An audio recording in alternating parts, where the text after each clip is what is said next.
Sosok Sariah, istri pertama Pak Tarno tak terima suami sakit dipaksa jualan, bongkar borok Dewi. Mengenal sosok istri pertama pesulap Pak Tarno jadi sorotan tak terima suami dipaksa jualan ikan cupang di kursi roda dengan keadaan sakit stroke. Sariah adalah istri pertama Pak Tarno sekaligus istri sahnya yang berasal dari Bogor. Sariah dinikahi Pak Tarno secara sah agama dan negara. Hal ini dibuktikan dari buku nikah yang sempat ditunjukkan Sariah. Melihat kondisi memprihatinkan Pak Tarno, sang istri pertama, Sariah pun tidak terima. Sekarang, Pak Tarno, dibawa jualan saya nggak terima.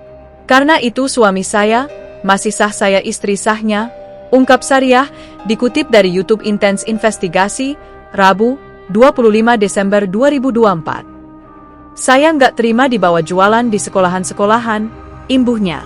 Meski tidak melihat secara langsung, Sariah mengaku kasihan dengan kondisi sang suami.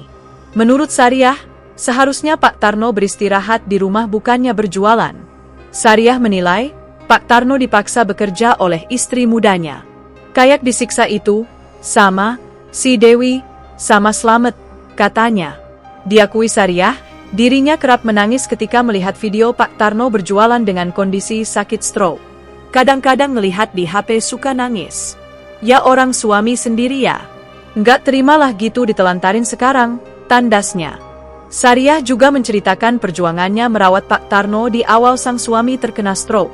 Menurut Sariah, ialah yang mengurus Pak Tarno ketika terkena serangan stroke pertama kalinya.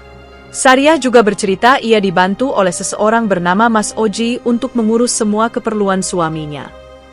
Download Tribun X sekarang, menghadirkan lokal menjadi Indonesia.